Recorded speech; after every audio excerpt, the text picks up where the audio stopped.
Pessoal, muito bom dia. Estamos aqui hoje para darmos continuidade ao nosso conteúdo.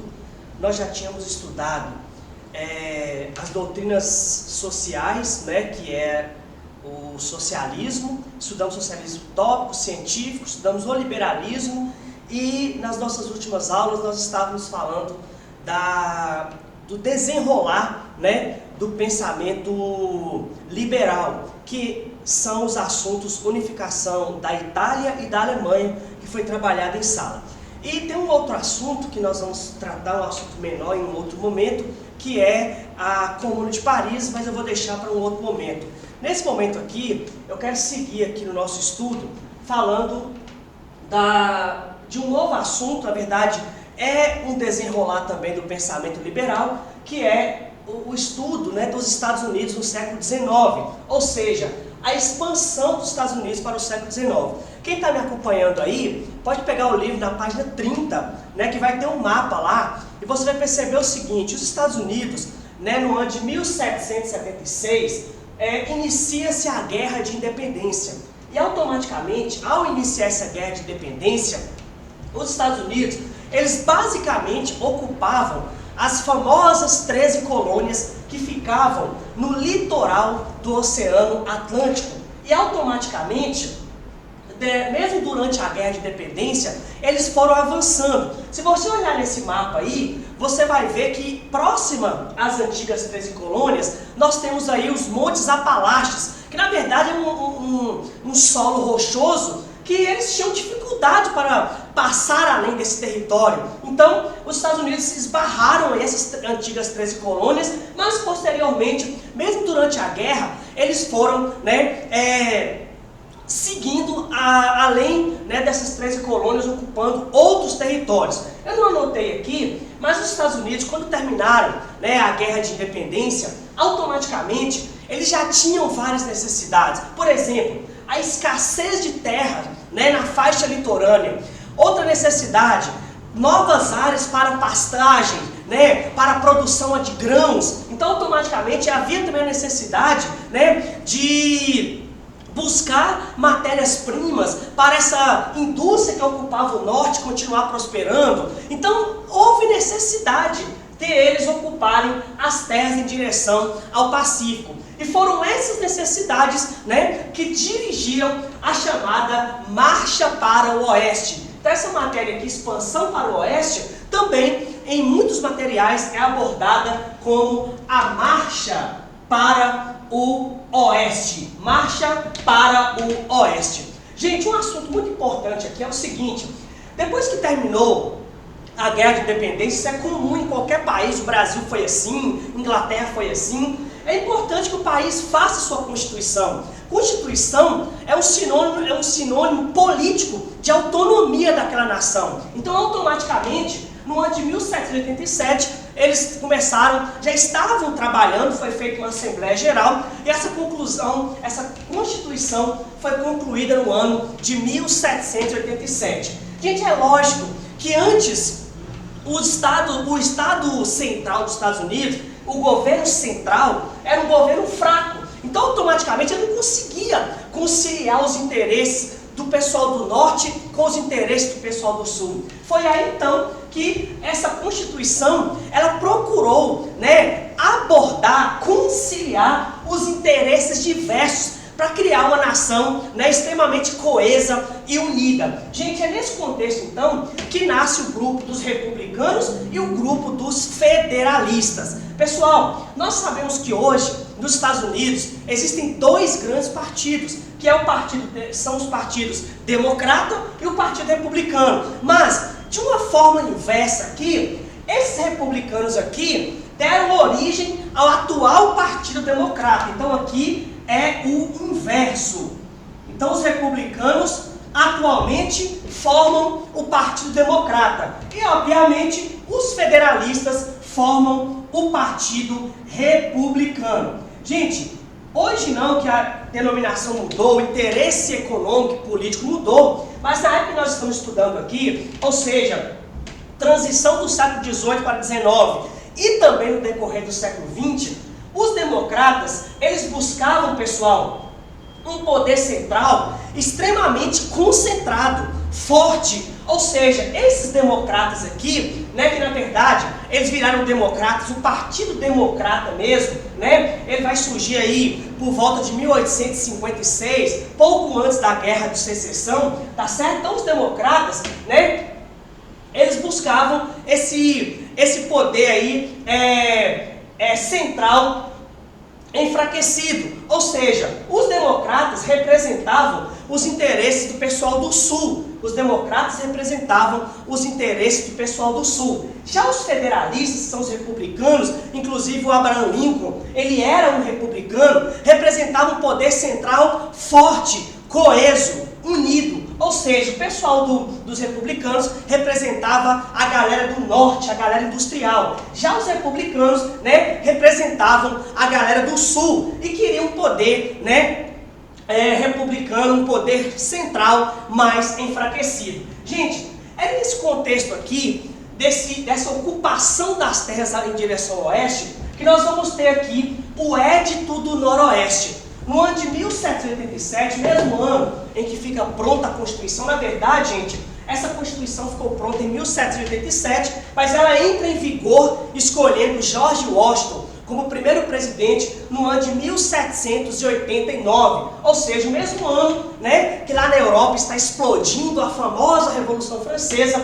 nós temos aqui nos Estados Unidos a eleição do nosso primeiro presidente. Gente, a princípio, os Estados Unidos mantiveram uma posição neutra em relação à política, né, internacional. Ou seja, a ideia dos Estados Unidos aqui é se isolar para se fortalecer e resolver os seus problemas internos. Então, automaticamente, por isso, gente, que o país, quando se trata dos Estados Unidos, tudo é muito organizado, muito bem dirigido. Porque no ano de 1787 houve a necessidade de disciplinar a ocupação dessas terras. Gente, não entrei nesse detalhe aqui, mas quando os Estados Unidos ficaram independentes, eles tinham em torno de 3 milhões de habitantes e ocupavam uma área de mais ou menos 600 mil quilômetros quadrados. Gente, à medida que a independência aconteceu e esse território foi crescendo e a marcha para o oeste foi se expandindo, automaticamente, né, uma grande leva de imigrantes começaram a vir para os Estados Unidos. Coisa, gente, que depois,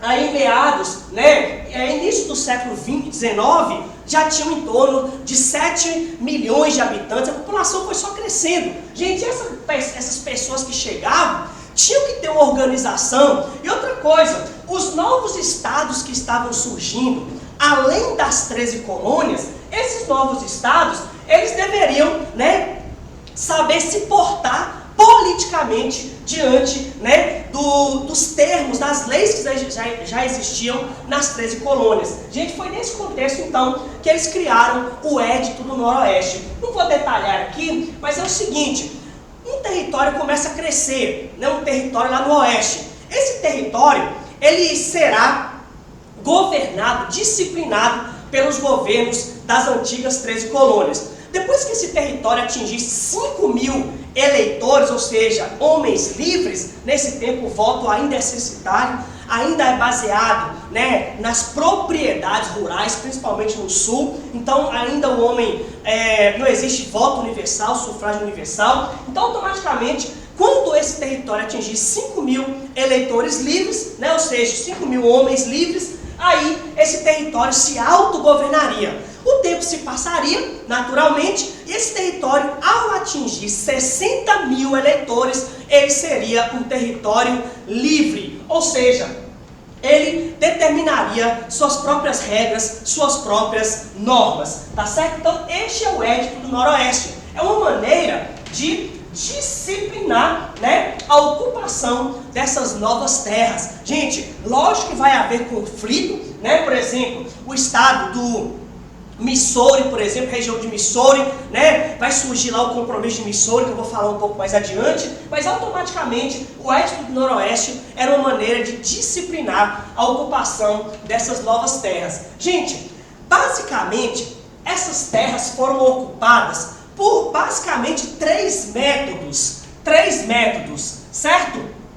Um primeiro método aqui seria a compra de territórios, né? Como por exemplo a Louisiana, era um território que pertencia à França. Louisiana lembra Luís, né? Os reis Luís lá da França. Então Louisiana pertencia à França, né? Em 1803 foi comprado, salvo erro, por 15 milhões de dólares, né? Da mão dos franceses. 1819 foi comprada a Flórida. Gente, você que está acompanhando aí pela página 30, você vai ver que a Flórida parece uma lágrima no mapa dos Estados Unidos. Gente, qual que é a importância de obter a Flórida? Pessoal, a Flórida vai colocar os comerciantes e os industriários do norte diretamente ligado às Ilhas das Antilhas, ou seja, a América Central. Gente, assim como a Louisiana também faz fronteira com a América Central, né? Então, automaticamente, dominar essas Ilhas das Antilhas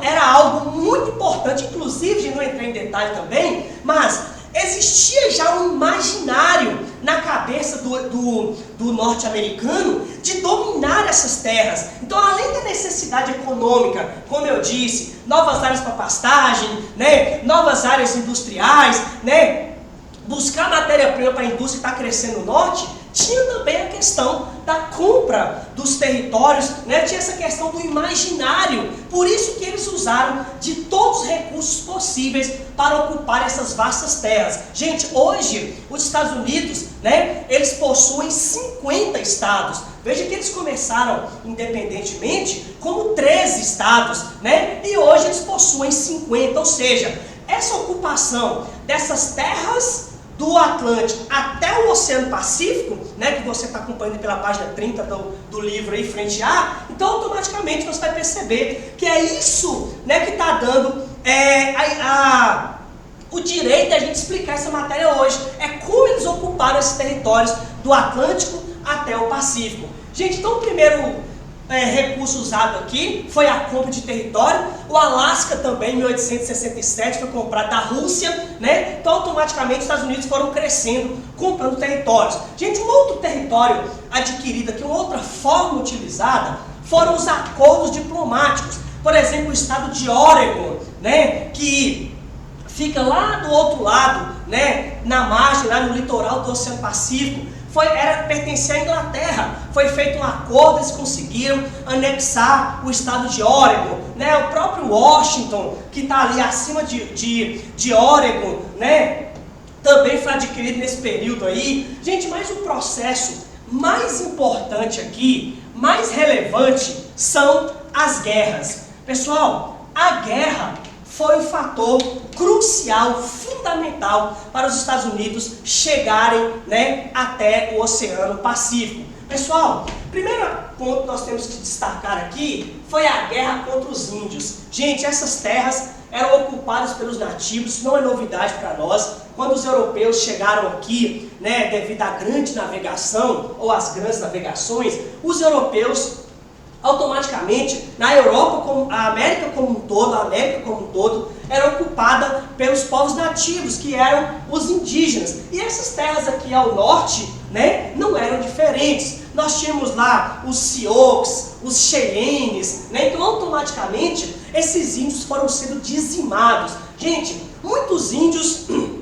fizeram acordo com os colonos, mas a maioria dos índios, pessoal, eles foram dizimados mesmo, né? Existem alguns materiais que falam que eles doavam cobertores infectados por sarampos, por outras doenças, né, para poder matar os índios, e a maioria morreu ao fio da guerra mesmo. Nós temos, por exemplo, os índios peles vermelhas, que eram grandes guerreiros, conhecidos como grandes guerreiros, né, foram totalmente dizimados, né?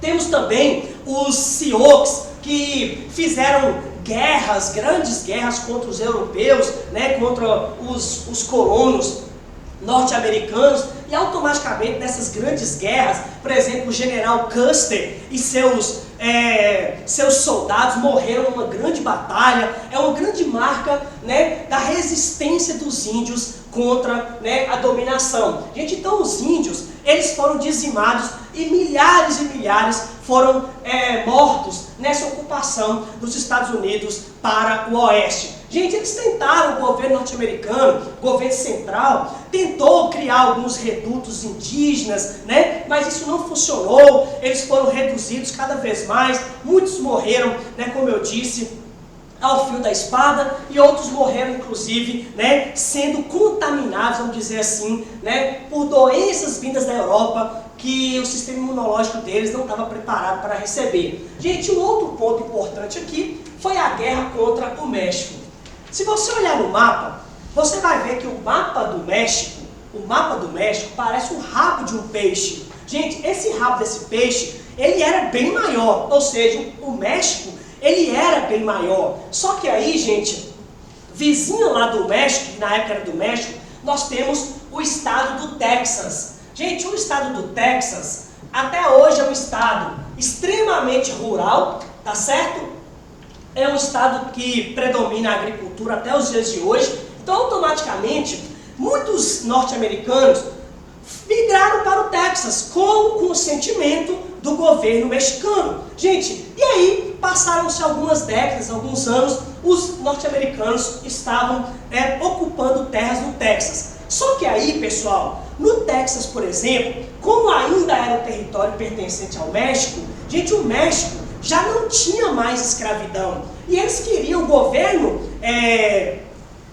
mexicano queria que os norte-americanos que moravam no Texas, né, seguissem as mesmas leis dos mexicanos. Gente, só que aí começou a haver um choque, um atrito entre o governo central mexicano com os norte-americanos que moravam no Texas. Gente, foi nesse contexto então que os texanos fizeram uma petição, né, para poder o governo mexicano reconhecer a independência do Texas, né, e anexar o Texas aos Estados Unidos, né, as antigas 13 colônias. Gente, isso não foi aceito a princípio, mas os texanos acabaram, né, conseguindo esta força de conseguir a independência do Texas. Gente, diante disso, então, o governo norte-americano começou a forçar uma revolta ali naquela região. Gente, e foi nesse contexto, então, que explodiu uma guerra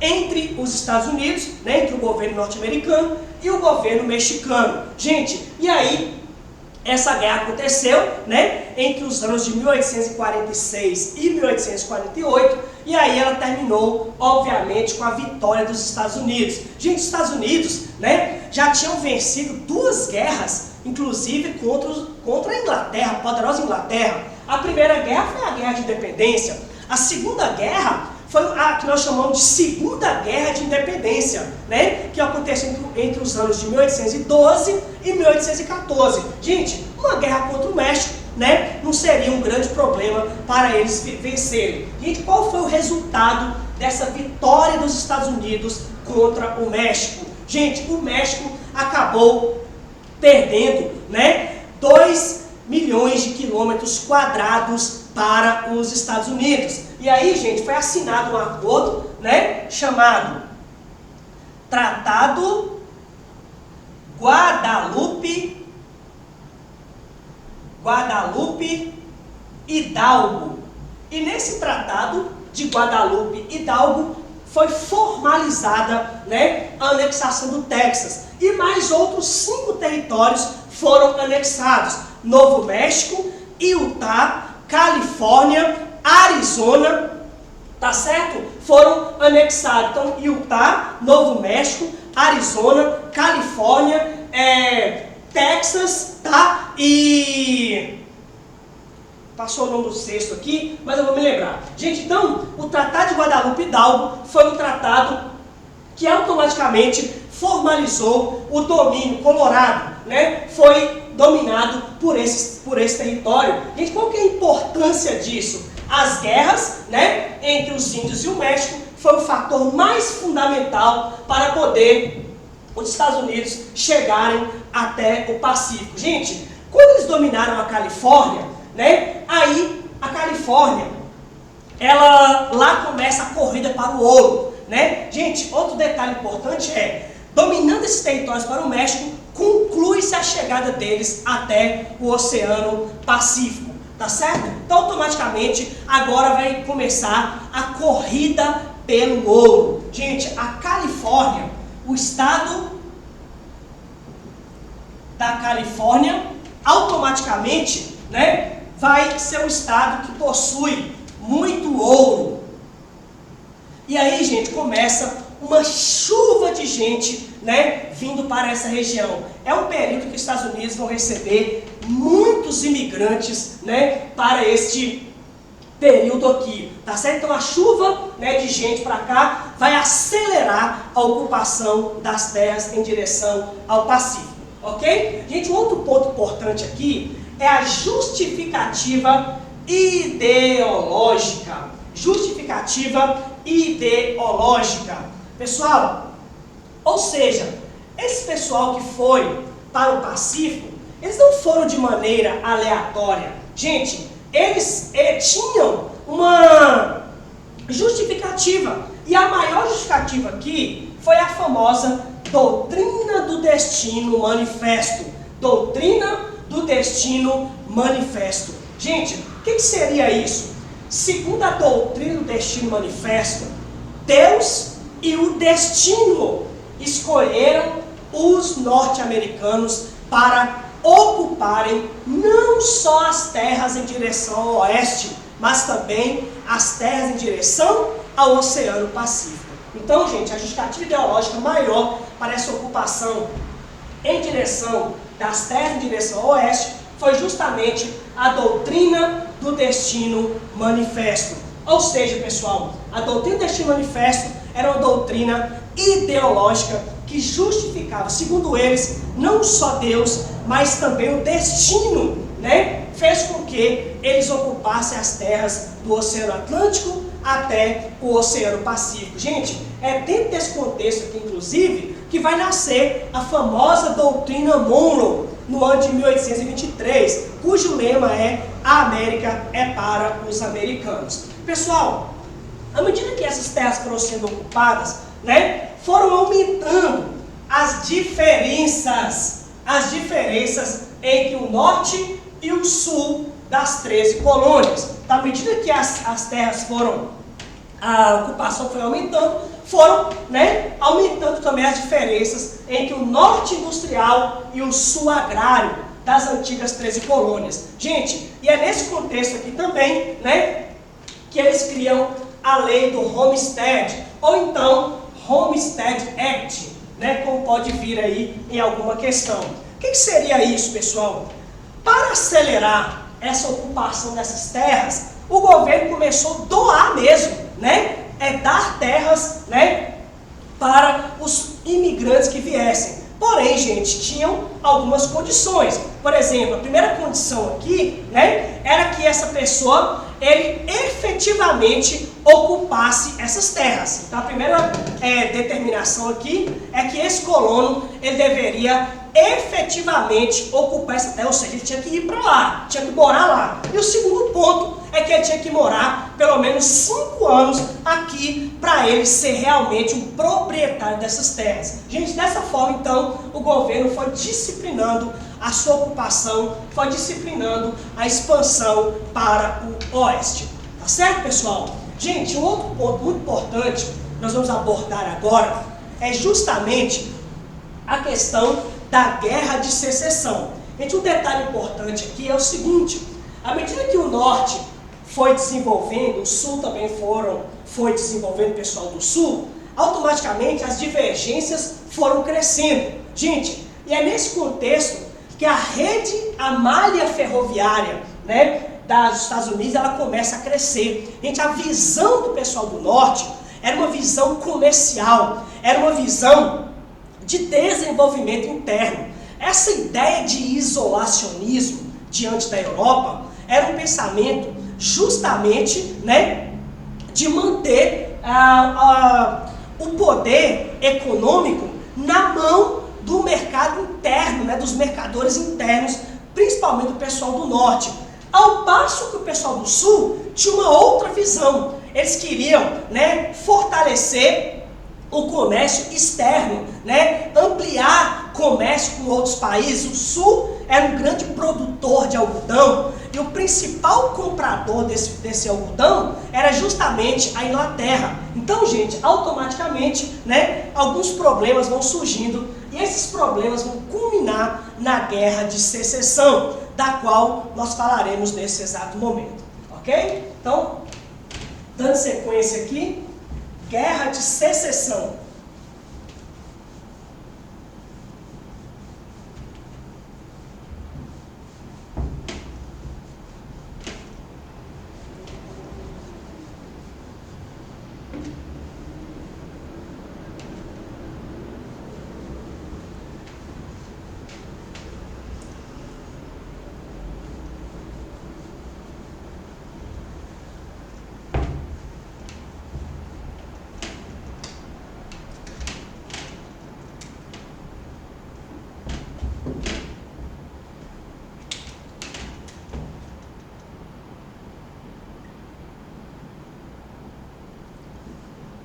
A palavra secessão significa separação.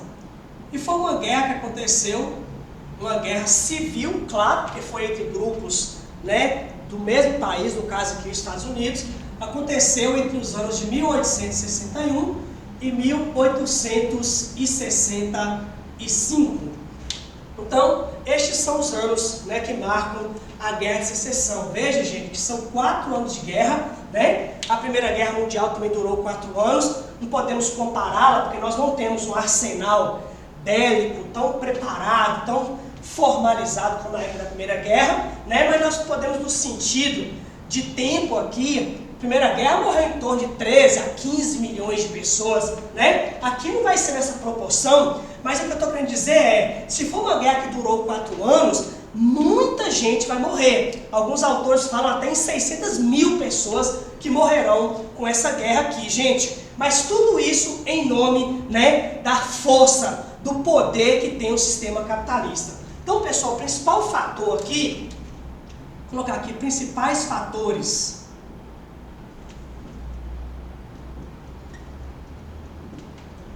O principal fator aqui, mais importante, é justamente as diferenças entre o norte e o sul. Diferenças entre o norte e o sul. Sempre lembrando que o norte, ele era industrial, o norte era industrial e o sul, ele é agrário. Então, o norte é industrial e o sul, ele é agrário. Tá certo? Gente, o que mais que temos como fatores aqui? Pelo fato de o norte ser industrial e o sul ser agrário, os interesses deles, lógico, não eram os mesmos. Dessa maneira, então, o sul, vou colocar aqui, o sul era escravista, monocultor e latifundiário. Como é que chama a estrutura de qualquer região do mundo onde ele é escravista, monocultor e latifundiário? Como é que chama? Isso mesmo, plantation. Então, né, era uma região de plantation, ou seja, escravista, monocultor e latifundiário. Sempre lembrando que o principal produto que eles produziam aqui era o algodão. Então, o principal produto produzido aqui era o algodão. Gente, nesse contexto, então, vem a briga maior entre o norte e o sul. Por quê, pessoal? Por mais que a indústria, né, ela hoje melhorou bastante, mas antigamente, a gente já estudou a Revolução Industrial em outros momentos, a gente sabe que o trabalhador trabalhava muito tinham uma vida extremamente miserável, tá certo? E aí, por esse motivo, né, existe uma vida péssima dentro da indústria. Porém, a indústria, ela trata o seu funcionário como se fosse um escravo. Mas ele não é um escravo, porque ele é livre. Se ele não quiser voltar no outro dia para trabalhar, ele não volta. Diferente de um escravo que não tem liberdade. Só que, gente, aqui no Sul, né, eles adotavam a mão de obra escravista. Então, por esse motivo, pessoal, eles queriam a redução das tarifas alfandegárias. O que seria a alfândega? A alfândega é a fiscalização de entrada e saída de mercadoria de um país, né? Então, automaticamente, por que o Sul queria a redução das tarifas alfandegárias? Gente, como eles exportavam muito para a Inglaterra principalmente, quanto mais barato o produto saísse dentro dos Estados Unidos, né, mais caro eles venderiam no exterior e lucrariam bastante. Então era interessante para o Sul ter, né, uma tarifa alfandegária reduzida. Somado a isso, nós tínhamos o trabalho escravo, né, que automaticamente, por ser escravo, né, eles não pagavam mão de obra. Então, por não pagar mão de obra, a manutenção da produção era mais baixa ainda. Gente, é nesse contexto, então, que os 9 estados, como eu anotei aqui no Édipo do Noroeste, tinha anotado nesse cantinho aqui, né? Os novos estados que foram se incorporando, eles começaram a entrar em atrito, né, com os interesses do Norte. Por quê? Gente, para o Norte, uma coisa interessante que muita gente deixa de falar, mas é o seguinte, gente, nós estamos falando de gente, de seres humanos. Então, automaticamente, o pessoal do Norte, eles não estavam nem aí para a escravidão. Tá certo? Eles não estavam nem aí para a escravidão. A escravidão no Sul, gente, era uma coisa comum. Não quer dizer que o pessoal do Norte, por ser industrial, eles estavam preocupados, né, em acabar com a escravidão. Eles estavam preocupados em fortalecer sua indústria, ok? Gente, então o interesse inicial do pessoal do Norte não era acabar com a escravidão no Sul. Gente, eles não estavam nem aí para a escravidão no Sul. A ideia maior deles era evitar que esses novos estados que estavam surgindo na região oeste, tornassem mão de obra livre. Gente, e é isso aí então que começa a haver um problema. Gente, e é nesse contexto então que no ano de 1820 vai ser criado o compromisso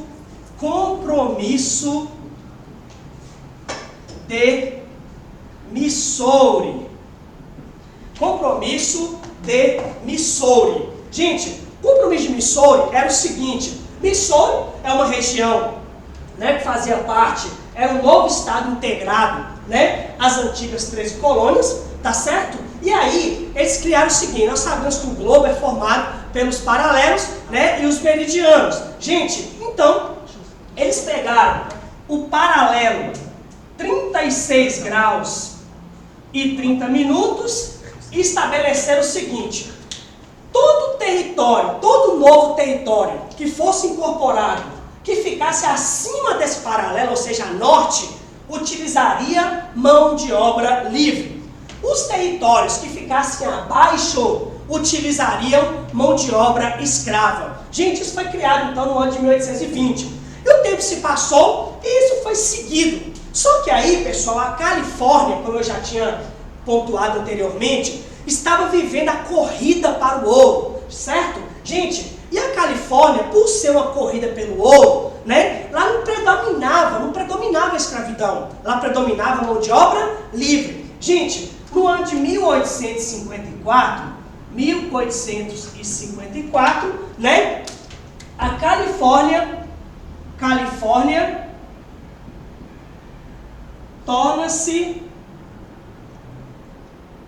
um novo estado. Pessoal, e aí vem um problema.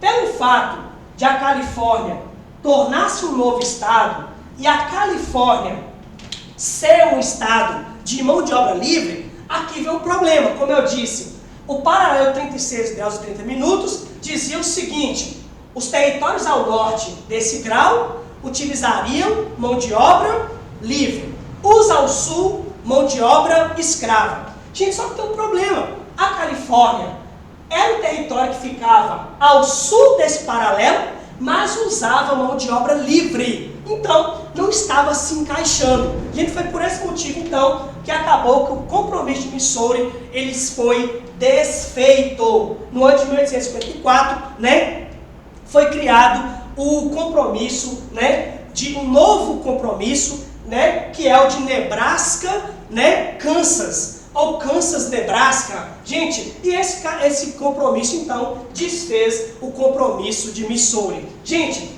as disputas entre o Norte e o Sul, elas foram crescendo, tá certo? E aí, nós temos aqui como pontuar um pouco do Norte. O Norte, para resumir aqui, né, era industrial. Ou seja, o Norte era exatamente o oposto do Sul. Enquanto o Sul era escravista, monocultor e latifundiário e queria a redução das tarifas alfandegárias, o Norte, ele era industrial, né? O Norte era industrial e automaticamente ele queria o oposto disso aqui, ó, que nós podemos chamar de protecionismo. O que seria o protecionismo? O protecionismo é a ideia, né, contrária a isso aqui. O que seria a ideia contrária a isso aqui? Exatamente a ideia, né, de aumentarem as tarifas alfandegárias para que o produto que vem de fora entre mais caro e não seja um concorrente para a produção industrial do Norte. Pessoal, e aí então começam os choques. Pessoal, nós estamos vendo aqui uma guerra, né? Vai acontecer uma guerra. Os problemas já existem. Quais são os principais problemas? As diferenças latentes entre o Norte industrial e o Sul agrário. Gente, agora, né? Qual foi então a gota d'água, o estopim para essa revolta começar? Gente, o estopim foi esse aqui, ó. Vamos colocar aqui, início da revolta.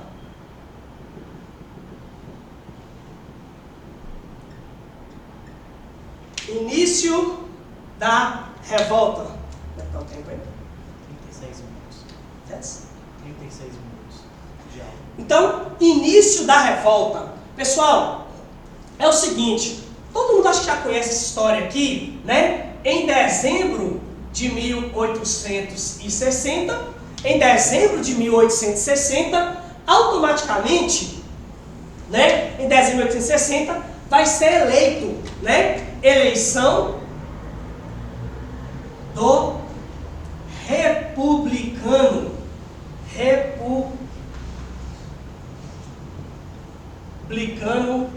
Abraham Lincoln.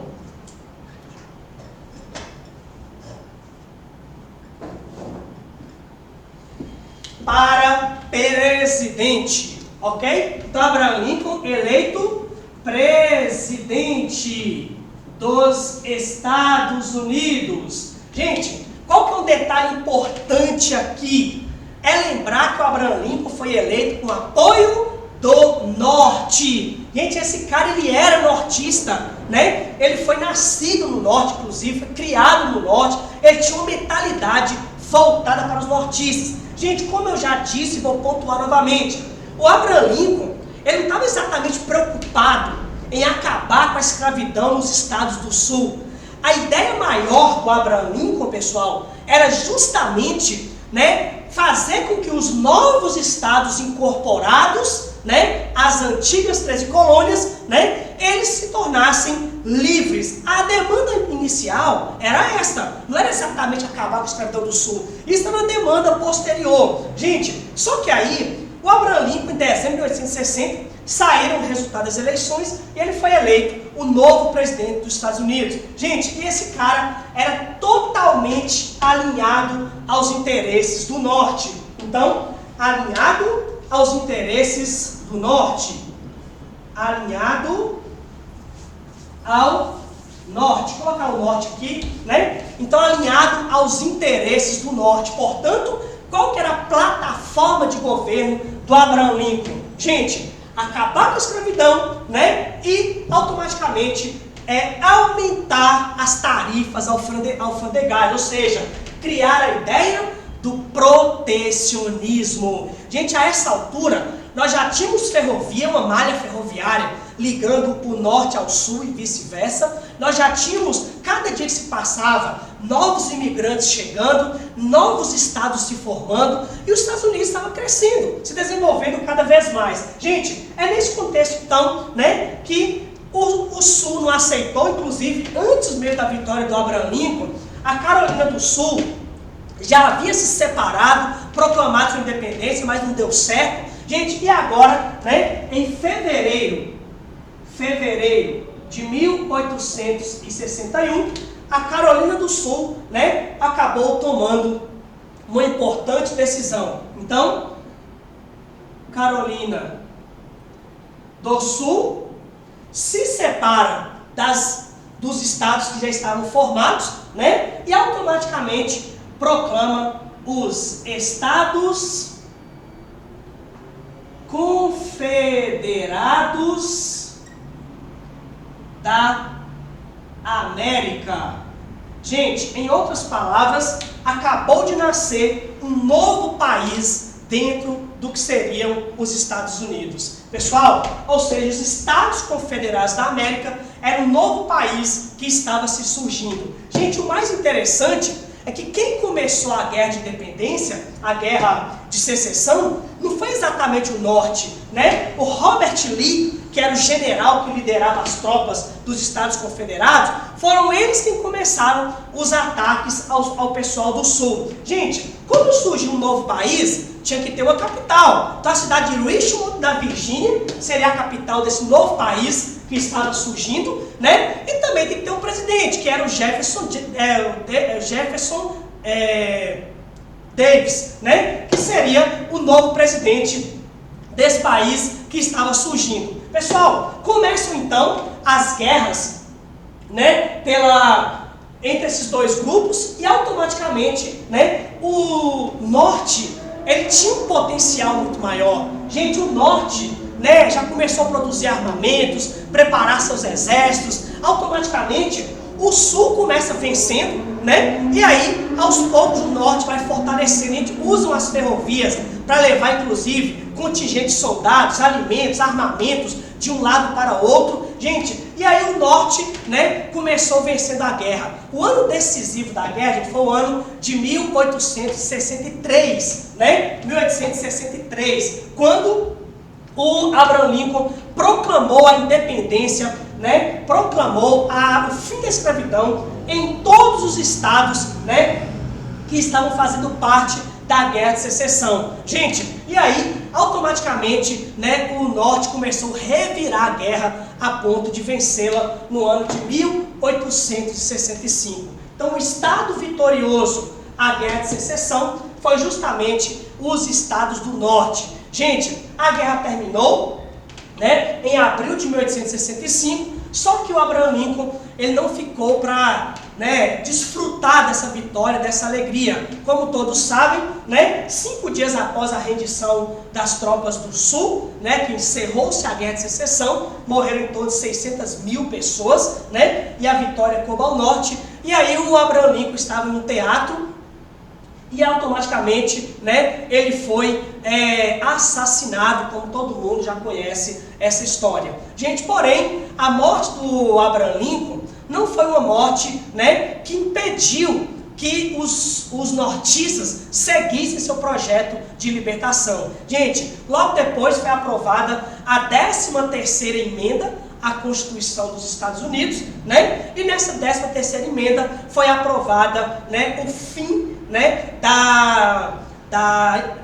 escravidão dentro dos Estados Unidos. Gente, só para finalizar aqui, um ponto muito importante que devo frisar aqui foi a segregação que surgiu, né? A segregação racial que surgiu ao fim da Guerra de Secessão. Gente, foi acabada a escravidão, foi extinta a escravidão, mas automaticamente a mentalidade, superioridade do branco, ela não foi extinta. Aí começa então uma grande segregação racial. Uma grande segregação racial. Pessoal, e nessa segregação racial aqui, o ponto mais importante, né, é o surgimento da Ku Klux Klan, né? Ku Klux Klan.